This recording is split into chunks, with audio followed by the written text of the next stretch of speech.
Group के लिए तो देखते हैं 44 किस में से निकलता है आपके 44 वो ही एक बार वापिस संस्कृत से निकला है आपके प्रश्न। और संस्कृत में 44 प्रश्न जो है वो है आपके तिष्ठति शब्द में कौन सी धातु है, तिष्ठति शब्द में कौन सी धातु है। और यह प्रश्न 7वीं क्लास से लिया गया है। तिष्ठति शब्द में कौन सी धातु है।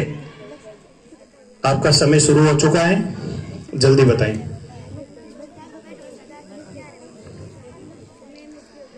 समय जा रहा है, चर्चा बाद में भी हो सकती है, अगर किसी को आता है तो जल्दी बता दे। तिष्ठति शब्द में कौन सा धातु है। चलो समय सीमा जो है वो समाप्त हो चुकी है उदयगिरी ग्रुप के लिए।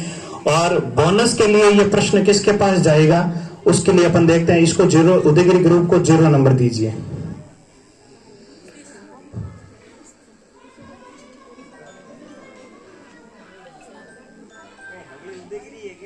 हाँ हेलो,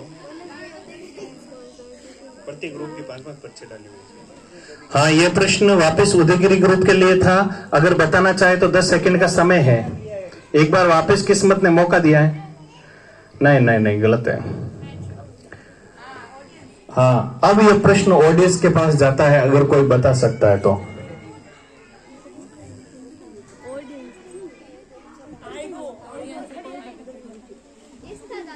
वेरी गुड, इसका धातु। ओम कंवल ने बहुत ही अच्छा इसका उत्तर दिया है कि तिष्ठति, क्योंकि शब्द तो है तिष्ठति लेकिन धातु इसमें कौन सी रहेगी, इस्ता धातु रहेगी। ठीक है, बहुत अच्छा। इसको एक टॉपी दी जाए। और अभी इसको नंबर तो किसी को नहीं देना है, इसने बताया तो अच्छी बात है, इसको एक टॉफी मिल गई। नंबर कुछ नहीं। अब अगला जो ग्रुप है शिवालिक, इसके लिए प्रश्न निकाला जाए।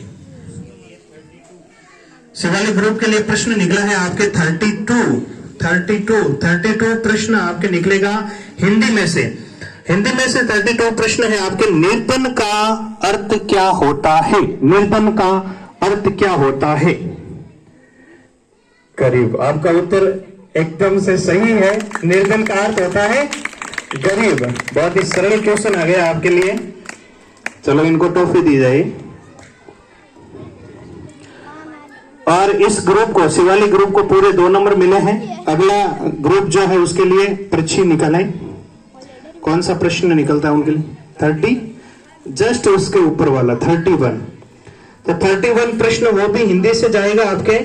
और इस शब्द में, इस प्रश्न में यह कहा गया है कि चमक में ईला प्रत्यय जोड़ने पर कौन सा शब्द बनेगा। चमक में ईला प्रत्यय जोड़ने पर कौन सा शब्द बनेगा। आपका समय शुरू होता है और उत्तर भी आ जाता है। आपका उत्तर सही है, शब्द बनेगा चमकीला ईला प्रत्यय जोड़ने पर। और इसको अरावली ग्रुप को 2 नंबर पूरे दिए जाएं। नेक्स्ट ग्रुप के लिए पर्ची निकालें। अगला प्रश्न है 46। अगला प्रश्न है 46 प्रश्न है वो आपके निकलेगा संस्कृत से। 46 जो है वो संस्कृत से निकलेगा। और संस्कृत का 46 प्रश्न है आपके। वृत्य, ब के नीचे री की मात्रा है। वृत्य संस्कृत शब्द को अंग्रेजी में क्या कहते हैं। वृत्य संस्कृत शब्द को अंग्रेजी में क्या कहते हैं। वृत्य संस्कृत शब्द को अंग्रेजी में क्या कहते हैं। और समय शुरू होता है अब।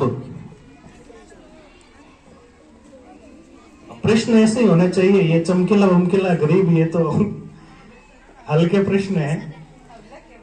वृत्तीय शब्द जो है उसका अंग्रेजी में क्या होगा। समय जा रहा है, जल्दी करें। 5 सेकंड का समय बाकी रहा है। पट गया है तो आता है इसमें तो। चलो आपका समय जो है वो नीलगिरी ग्रुप का कंप्लीट हो चुका है। इसको वापिस एक बार पुनः 0 ही मिला है। और अगला जो है ये बोनस किस ग्रुप के पास जाता है उसके लिए पर्ची निकालें। बोनस गया इस बार शिवालिक के पास। हाँ बोनस गया है शिवालिक ग्रुप के पास। और शिवालिक ग्रुप बहुत पॉजिटिव चल रही है अभी। नहीं नहीं नहीं नहीं और कोई? समय जो है वो समाप्त हो रहा है, जल्दी कोई। 10 सेकंड बना। टाइम अप हो गया है। चलो ये प्रश्न रद्द होता है, और यहाँ पे ऑडियंस में से अगर कोई बताना चाहे तो बता सकता है। प्रश्न एक बार वापिस यह है, भृत्य संस्कृत शब्द का अंग्रेजी क्या होगा? भृत्य संस्कृत शब्द का अंग्रेजी क्या होगा? यह प्रश्न 7वीं क्लास से है। चलो अब ऑडियंस में है तो इसका हिंदी अर्थ बता दो। ऑडियंस में इसका हिंदी अर्थ होगा भृत्य का नौकर या सेवक। भृत्य का अर्थ होता है नौकर या सेवक। अब इसको इंग्लिश में क्या कहते हैं वो आप बताओ। बताओ। हाँ बोल स्पेलिंग बोल। स्पेलिंग बतानी है? SE गलत है। और कोई? SERVENT गलत है।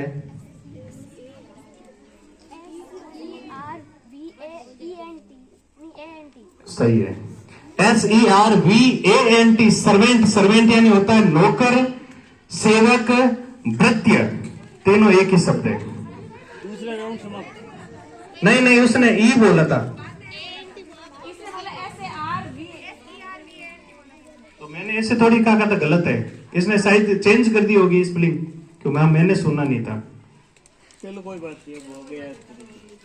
चलो अब एक बार चारों ग्रुप वापस हो गए, 4 पर्चे वापस निकालिए। अब एक बार